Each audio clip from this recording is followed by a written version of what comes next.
کہ میں ایجوکیٹ کرنا چاہ رہا ہوں، ادروائز کیسی یکجا کرنے اور لاجواب بنانے کا معاملہ آئے تو اس جج کے پاس آتا ہے جو کیس سن رہا ہوتا ہے.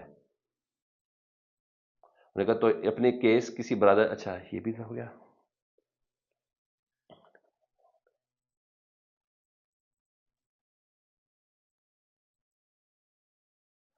اور سب سے بڑی بات یہ کہ جی ایڈوکیٹ جنرل اسلام آباد صاحب نے نا جسٹس سردار اعجاز اسحاق صاحب کی عدالت میں تسلیم کیا کہ سی بی سی کی جس سیکشن 24 کے تحت کیس لارجر بینچ کو منتقل کیا گیا اس چیک کے تحت یہ آرڈر کیا ہی نہیں جا سکتا. یعنی ایڈوکیٹ جنرل بول رہا ہے کہ ہمارا جو قائم مقام جج ہے نا، چیف جسٹس ہیں جسٹس ڈوگر صاحب، انہوں نے غلط اقدام کیا ہے. بہرحال اب انہوں نے ڈیٹیل فیصلہ دینا ہے، بہرحال وہ اپنی ججمنٹ پوری لکھیں گے. تو انہوں نے کہا اگر کوئی اور ہوتا، میرا کولیگ نہ ہوتا، تو یہ کرمنل توہین عدالت کا کیس تھا، لیکن میں اپنے کولیگس کو امبیرس نہیں کرنا چاہتا. تو سر اس حد تک آج جسے کہتے ہیں نا ہوا میں اڑائی گئی ہیں. دوسری طرف جی عمران خان صاحب کی نا جیل ملاقاتوں سے متعلق درخواستوں پر اسلام آباد ہائی کورٹ کا جو لارجر بینچ ہوا نا اس کی بھی سماعت ہوئی ہے. چیف جسٹس صاحب اس کی سربراہی کر رہے تھے جی. ارباب محمد طاہر صاحب، جسٹس محمد اعظم صاحب اس بینچ کے اندر شریک تھے. تو سپرنٹینڈنٹ جیل مکر گیا جی. انہیں جیل عبد الغفور انجم صاحب نے عدالت کے سامنے پیش ہو کے بتایا کہ عمران خان صاحب کی تو ہم آؤٹ آف شیڈول ملاقاتیں کرواتے رہے ہیں اور جیل مینول کے علاوہ بھی ملاقاتیں کرواتے رہے ہیں. انہوں نے کہا اچھا ایسی بات ہے تو پھر ریکارڈ لے کے 24 تاریخ کو پہنچ جاؤ. یہاں یہ بات سماعت ہوئی. لیکن ادھر جسٹس اسحاق صاحب نا وہ چوکے اور چھکے مسلسل لگاتے ہوئے نظر آ رہے ہیں. اس کے علاوہ جی جو خبر میں نے آپ کے ساتھ شیئر کرنی تھی، اچھا اس کے علاوہ میاں محمد نواز شریف صاحب کے حوالے سے نا خبر ایک باقاعدہ ذرائع کے ذریعے چلائی گئی ہے. اچھا اس خبر کے مطابق نا سابق وزیر اعظم اور قائد مسلم لیگ نون جو ہے نا میاں محمد نواز شریف صاحب کی طبیعت بہت زیادہ ناساز ہو گئی ہے جی، اور انہیں ڈاکٹرز نے مکمل آرام کرنے کا مشورہ دیا ہے. اور ڈان نیوز کی خبر کے مطابق وہ کہتے ہیں کہ سابق وزیر اعظم نواز شریف کی طبیعت بگڑ گئی ہے اور ذاتی معالج ڈاکٹر عدنان روزانہ کی بنیاد پر نواز شریف صاحب کا معائنہ کر رہے ہیں. اور ڈاکٹرز نے قائد مسلم لیگ نون کو ہوائی سفر کرنے سے منع کیا. اچھا یہ بڑی ٹائمنگز اہم ہوتی ہے، اس کی میں ٹائمنگز کے ساتھ اٹیچ کروں تو پھر آپ کو صالح ظفر کی خبر بھی ساتھ ہی آ جائے گی نا. انہوں نے کہا وزیر اعظم شہباز شریف کے بڑے بھائی رمضان المبارک کا آخری عشرہ سعودی عرب میں جا کر میں گزارتے ہیں عام طور پر. اس بار میاں محمد نواز شریف صاحب کی خواہش تھی کہ وہ ارض مقدس پر ماہ سیام کا آخری عشرہ گزارے، لیکن ان کے معالج نے انہیں ہوائی جہاز کا سفر کرنے کی اجازت نہیں دی ہے. ٹھیک ہے جی.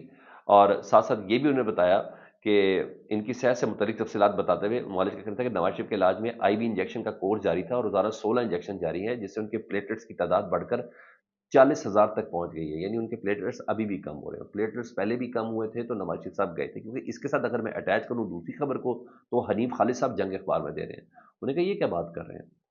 مسلم لیگ نون کے قائد میاں محمد نواز شریف صاحب حسب روایت رمضان المبارک کا آخری عشرہ عمرے کی ادائیگی اور روزہ رسول پر حاضری نوافل کی ادائیگی کرتے ہوئے گزاریں گے.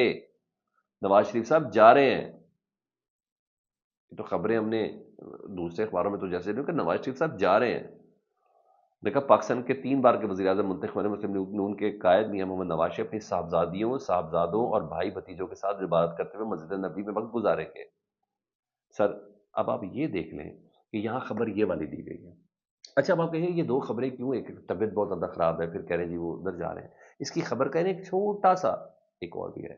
صالح ظفر آپ کو پتا کسی تعریف کے محتاج نہیں ہے، اور صالح ظفر صاحب ان کی انویسٹیگیٹو جرنلزم بھی ہے نا وہ اس کی تانگ ہی یا محمد نواز شریف صاحب ہے ان سے شروع ہوتی ہے، ان سے ہی ختم ہوتی ہے. وہ بتا رہے ہیں کہ قومی سلامتی کی پارلیمانی کمیٹی میں نواز شریف صاحب کیوں نہیں شامل ہوئے. وہ کہتے ہیں نہیں بھائی ایسا نہیں ہے، نواز شریف صاحب نے کسی قسم کی لا تعلقی کا پیغام نہیں دیا، نہ ہی کسی قسم کا کوئی منفی پیغام دیا ہے. انہوں نے کہا میری بہت بہت ہی قریبی لوگوں سے بات ہوئی ہے. قریبی لوگوں سے مراد ان کا نواز شریف صاحب ہی ہوتے ہیں جی. انہوں نے کہا ان کے مطابق نا انہوں نے کہا اجلاس میں لگاتار رابطے میں تھے نواز شریف صاحب جماعت کی قیادت سے، اور اجلاس میں شریک نہ ہونے کا فیصلہ ان کا اپنا تھا. نواز شریف صاحب کا استدلال ہے کہ ان کا مرتب کردہ نیشنل ایکشن پلان ابھی قابل عمل ہے، جس نے دہشت گردی کو جڑوں سے توڑ پھینکا تھا. الیکشن پلان پر عمل جاری رہتا تو یہ لعنت دوبارہ سر نہ اٹھا سکتی. آج بھی اس کے 14 نکات پر عمل ہو جائے تو دہشت گردی کا دوبارہ کلا کما ہو سکتا ہے. اچھا ادھر اپڈیٹ کر دوں احمد نورانی صاحب کی فیملی سے متعلق، جن کے 2 بھائیوں کو پرسوں ان کے گھر سے اٹھایا گیا تھا اسلام آباد سے، جن کی والدہ پٹیشن نے درخواست کرتا کہ جی میرے بیٹوں کو میرے سامنے مار پیٹ کے اٹھایا گیا، ان کے گھر کی عورتوں کو بھی ہاتھ اٹھایا گیا. جی کوئی بندہ تھا، انہوں نے کہا صرف ایک بندہ کسی یونیفارم کے اندر دیکھا تھا. تو کل پتہ چلا جی شاید ان کو آج عدالت کے اندر پیش کیا جائے گا. تو ایمان مزاری کریں کاز کی لسٹ جو ہے وہی ختم کر دی گئی. اس ملک پہ دراصل قبضہ ہے اور یہ سب چیزیں اتری. پھر بات پہنچی جی تھانوں کے حوالے سے، تو مختلف جگہوں سے ان کو ذرائع کہا تھا کہ اس تھانے کے اندر، اس تھانے کے اندر، یہاں تب چیزیں کنفیوز اور بلر کر دی گئی نا. تو آج ہی باقاعدہ طور پر ظاہر بات ہے پھر سارا سٹانس مل کے اکٹھے ایک اسٹریٹجی بنائی ہوگی، تو کوئی اور نہیں، حسن ایوب صاحب ٹویٹ کر کے بتا رہے ہیں جی. وہ بتا رہے ہیں کہ ذرائع کے مطابق احمد درانی صاحب کی فیملی کا کوئی بھی شخص کسی بھی ریاستی ادارے نے نہیں اٹھایا ہے. یعنی کسی ادارے کی جانب سے، وہ میرا خیال ہے ریاستی ادارے وہ پاکستان کے سیکورٹی اداروں کے حوالے کو ریپرزینٹ کرتے ہوئے بتا رہے ہیں، انہوں نے کہا کسی نے بھی نہیں اٹھایا، نہ ہی انہیں کسی تحویل میں رکھا ہو. یعنی آسمان کھا گیا یا زمین نگل چکی ہے انہیں. اور انہوں نے کہا بظاہر ان کے بھائی وغیرہ یا تو خود ہی روپوش ہو چکے ہیں، کہ جس کا الزام اداروں پر عائد کیا جا رہا ہے. ایسی کوئی خبر بھی نہیں ہے کہ ان کو کسی ریاستی ادارے نے. بھائی ماں کہہ رہی ہے میرے سامنے بیٹوں کو مار کے گئے ہیں، ٹھیک ہے، خیر ہے، حسن ایوب صاحب اگر کہہ رہے ہیں تو ان کی بات میں مان لیتا ہوں، لیکن میری سمجھ میں نہیں آتی کیونکہ 3 سال کی ہسٹری ہے ایک، اس کی طرف دیکھوں گا تو حسن ایوب صاحب کی بات میں مجھے صرف اور صرف ہنسی آتی ہے.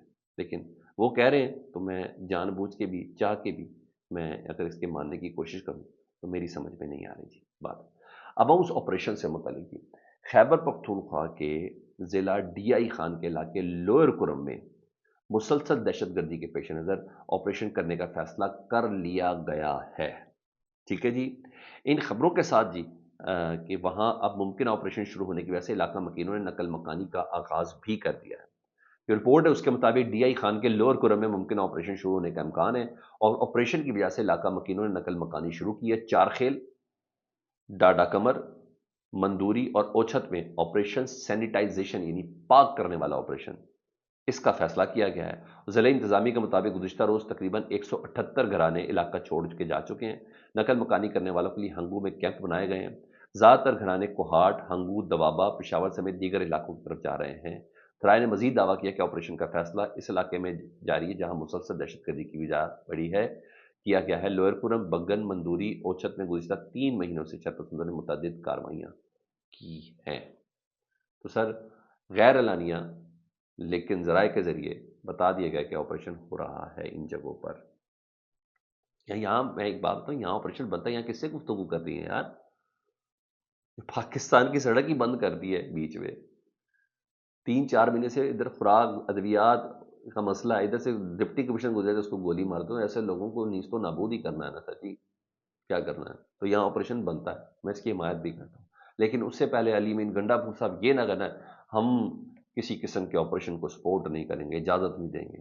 بھائی بتائیں ساتھ ساتھ کہ یہاں اجازت ہے، یہاں ہم کر سکتے ہیں، یہ سب چیزیں ہیں. مگر جب یہ خبر آتی ہے نا پھر دکھ ہوتا ہے کہ آپ کی پھر وہی بڑھ گئی ہیں، آپ کے کول اور فیل میں تضاد نہ ہو. میں مان ہی نہیں سکتا آپ کو بتایا بغیر اس آپریشن کی تیاری نہ ہوئی، آپ کو لوپ میں لیے بغیر نہ ہوا. جب آپ ایک جگہ پہ کہہ رہے ہیں کہ آرمی چیف مجھ سے پوچھ کے بات کرتے ہیں، ہماری ضروریات کا خیال رکھتے ہیں، ہمارے معاملات کے اوپر نظر رکھتے ہیں، تو سر یہ بات میں ایسے تھوڑی مان سکتا ہوں.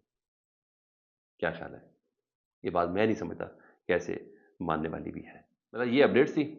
اللہم صلی علی محمد و آل محمد.